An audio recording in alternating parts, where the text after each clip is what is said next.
Unlock inner power with this ancient Stoic mindset. You're standing at a crossroads. In front of you is a challenge that feels just about impossible. Maybe it's a huge project at work, a tough conversation you keep putting off, or a personal goal that feels a million miles away. Your gut tells you to run, to turn back to what's comfortable and safe. The fear of failure is a cold knot in your stomach, whispering that you're overwhelmed, that you can't do it, that you're not enough. Have you ever felt that? That feeling of insecurity so strong that you let a massive opportunity slip through your fingers? Have you ever let the roar of self-doubt drown out the quiet voice of your own potential? If you have, you're not alone. So many of us are struggling with a constant, low-grade anxiety and a fear of failure that holds us back, keeping us stuck in a loop of second-guessing and regret. But what if there was a timeless mindset that could completely change this? What if the very thing in your path, the obstacle that fills you with dread, wasn't something to fear, but something to welcome? What if the challenge that makes you want to retreat is actually the only way forward? We're about to explore a profound Stoic teaching that has been a guiding principle for emperors, artists, and leaders for centuries. It's a philosophy that doesn't just help you face your fears, it teaches you how to use them as fuel for your own growth. This isn't about faking it till you make it.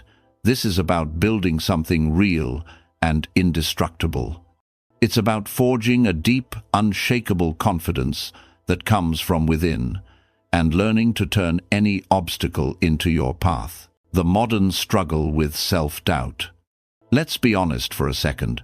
Feeling overwhelmed is almost a default setting in modern life. We are flooded with information, expectations, and the perfectly curated highlight reels of everyone else's lives on social media. This constant stream creates the perfect environment for comparison, where we measure our own messy, behind-the-scenes reality against someone else's polished public wins. It's no wonder so many of us feel like we're not measuring up. This feeling isn't just a bad mood, it has real consequences. When self-doubt and anxiety are in the driver's seat, we make choices based on fear instead of our values. We start avoiding risks, not because they're bad ideas, but because we're afraid of what other people will think. We might turn down a promotion because of nagging imposter syndrome. We might stay quiet in a meeting, even with a great idea, because we're afraid of sounding stupid. We might never start the business, write the book, or go after the relationship, because the thought of rejection is just too much. When we let insecurity run the show, we're not just missing out on things, we are actively shrinking our own world. We're building our own cage, and the bars are made of our anxieties and our need for other people's approval. We start looking for our self-worth in external things, praise, titles, likes and shares, believing confidence is something other people give us. The Stoics knew this was a fragile way to live. They understood that a sense of self-worth that depends on the shifting opinions of others is no self-worth at all. It's a trap. These ancient philosophers, living in a world just as chaotic as our own, filled with plagues, wars and political turmoil, realized that the most important battles are fought inside our own minds. They saw that the biggest roadblocks to a good life weren't external events, but our own reactions to them. So they developed a practical philosophy, designed not for a classroom, but for the messy arena of daily life. They developed Stoicism, the ancient prescription, what Stoicism really is. When you hear the word Stoic, what do you picture? For most people, it's a grim, emotionless person who just toughs it out, suppressing every feeling. But that's a huge misunderstanding of one of the most practical and life-changing philosophies ever created. Stoicism, which started in ancient Athens and was later embraced by everyone from an enslaved man named Epictetus to the powerful playwright Seneca, and even the Roman Emperor Marcus Aurelius, isn't about getting rid of your emotions. It's about understanding them. It's a toolkit for your mind, designed to help you build resilience and a kind of inner peace that doesn't depend on what's happening around you. At its heart, Stoicism is built on a simple but powerful idea. You can't always control what happens to you, but you can always control how you respond. It teaches that a truly confident and good life doesn't come from getting everything you want or avoiding hardship. It comes from within, from focusing on what you can control, accepting what you can't, and living in a way that aligns with your values. The Stoics were masters of mindset. They knew that the world itself doesn't trouble us, but our judgments about the world do. A traffic jam isn't inherently bad. It's our judgment that it's a disaster that makes us angry. A rejection isn't automatically devastating. It's our belief that it defines our worth that causes the pain. This isn't about being passive. It's about being smart and strategic. It's a powerful framework for navigating life. The Stoics gave us mental models and exercises to systematically break down fear and self-doubt and replace them with a deep sense of calm and purpose. They taught us that we aren't fragile things at the mercy of the world, but resilient people who can find strength because of our challenges, not in spite of them. And the mindset that makes this all possible starts with one crucial idea: the dichotomy of control. The cornerstone, the dichotomy of control. Imagine you're an archer. Your goal is to hit the center of a distant target. What parts of this are completely in your control? You can control your training, all those hours you spent practicing. You can control which bow and arrow you choose, and in the moment of the shot, you can control your breathing, how you draw the string, your focus, and the exact moment you let go. All of that is on you. But the second the arrow leaves the bow, it enters a world you don't control. A sudden gust of wind could knock it off course. Someone could bump into the target. The arrow itself might have a tiny flaw you couldn't see. Those are external factors. The Stoics would say, a wise archer puts all of their energy into the things they can control, their practice and their performance. They do everything in their power to aim true, but they don't tie their happiness to the outcome, to the arrow hitting the bullseye, because they know that part isn't entirely up to them. Their success isn't defined by hitting the mark, but by whether they did their part with focus and excellence. This is the dichotomy of control, one of the most liberating ideas in philosophy. Epictetus, who was born into slavery, put it perfectly, quote, "Some things are within our power, while others are not. Within our power are opinion, motivation, desire, in a word, whatever is of our own doing. Not within our power are our body, our property, reputation. In a word, whatever is not of our own doing." Think about how much of our daily stress comes from trying to control things we can't. We worry endlessly about what people think of us, forgetting their opinions are theirs, not ours. We get furious about traffic or flight delays, things completely outside of our control. We dwell on past mistakes we can't change, or get anxious about a future that isn't even here yet. The Stoic approach is to sort things out. In any situation, the first job is to separate what's up to you from what's not. All of your energy and focus should go toward the first bucket: your thoughts, your judgments, your actions, your character. Everything else, the results of your efforts, other people's actions, your reputation, even your health to some degree, should be met with calm acceptance. This doesn't mean you don't try. The archer still aims for the bullseye. You still work hard. But you recognize the final outcome isn't totally in your hands, and you don't stake your peace of mind on it. This shift in focus unlocks a massive amount of inner power. When you stop wasting energy on things you can't control, all that strength becomes available to you. Anxiety goes down because you're no longer trying to manage the entire universe. Confidence goes up because it's now built on something you can always control: your own effort and your own character. As the Emperor Marcus Aurelius wrote to himself, "You have power over your mind, not outside events. Realize this, and you will find strength." This realization is the foundation, and on it we can build a radical new relationship with obstacles themselves, turning obstacles into opportunities. This is where we get to the core of the mindset that turns fear into fuel. If the dichotomy of control is the foundation, this next principle is the engine. The Stoics understood that life is going to throw challenges at you. That's not being negative, it's being realistic. Sickness, failure, and injustice are all part of being human. The real question isn't if we'll face obstacles, but how we'll face them.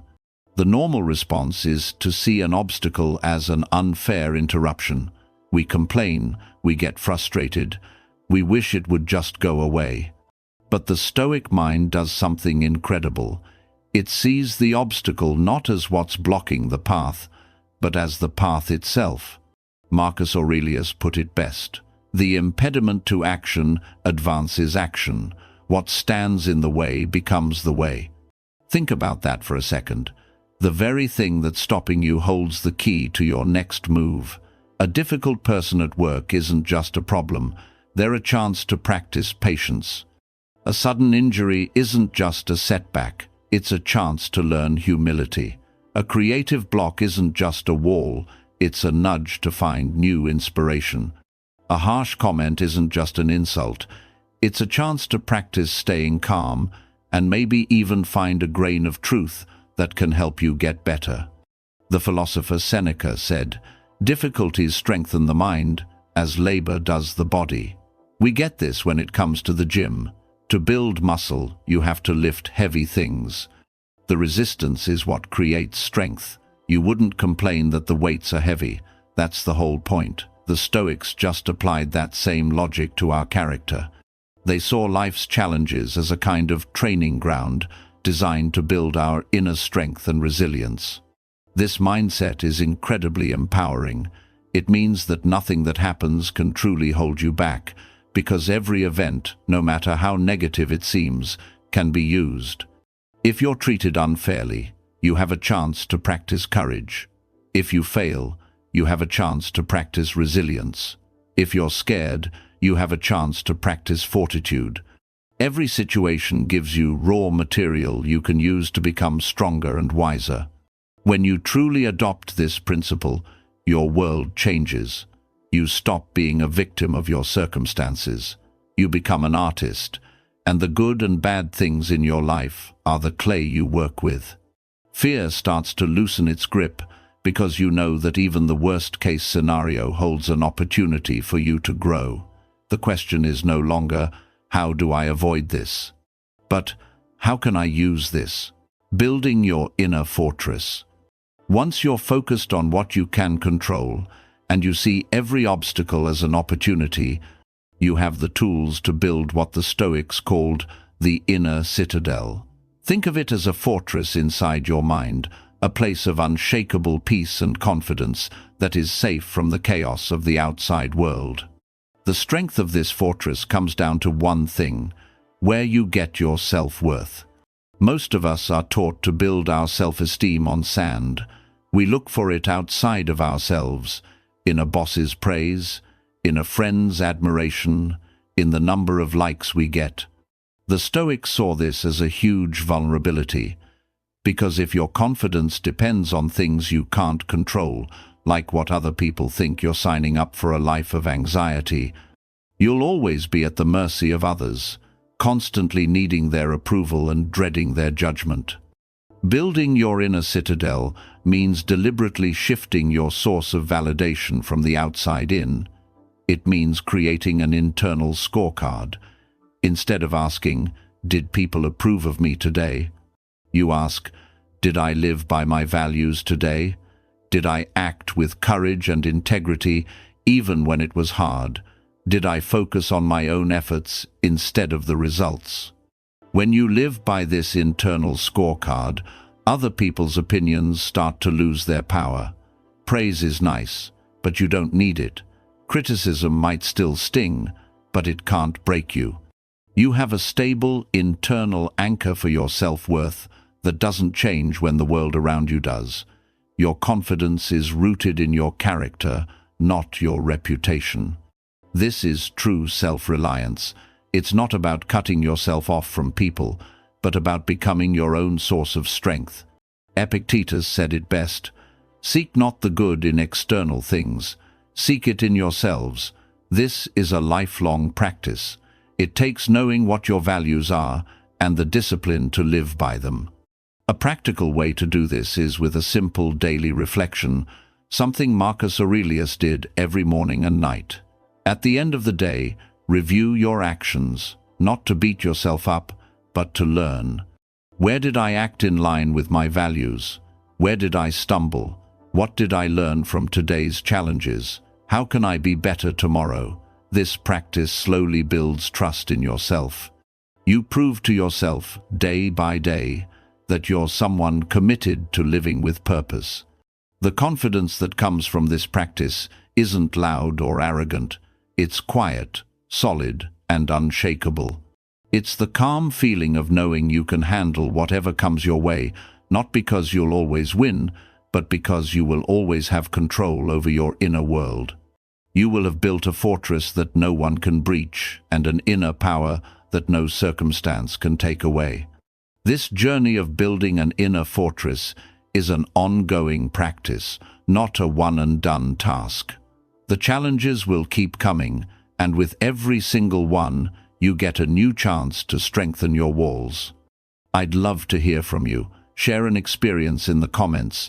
Have you ever faced a big obstacle and found a hidden opportunity inside it? Have you ever tried using a Stoic idea to push through self-doubt? Your story might be exactly what someone else needs to hear today. And if this way of thinking resonates with you, make sure to subscribe and turn on notifications. In our next video, we'll get even more practical, breaking down simple Stoic habits you can start using every day to build resilience, focus, and a lasting sense of peace. Conclusion. We started at a crossroads, feeling stuck and overwhelmed by a challenge. The gut reaction was to turn back. Now, we're at that same crossroads, but everything looks different. We see it not as a threat, but as an invitation. We've learned from the Stoics that the key to our inner power isn't about changing our circumstances, but about changing our minds.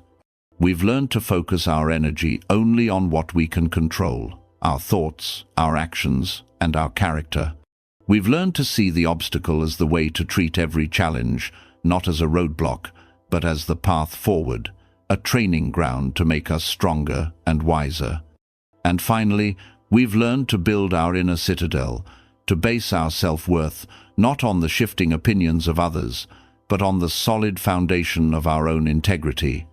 This ancient mindset doesn't promise a life without difficulty. No honest philosophy can. What it does promise is that you never have to be a victim of your circumstances. It gives you a blueprint for becoming the architect of your own character. It hands you the tools to turn crippling fear into the very fuel for your growth. You don't need to be perfect to be powerful. You don't need to be fearless to be brave. You just have to remember where your true power is. It's not in what happens to you. It is, and always will be, in how you choose to respond.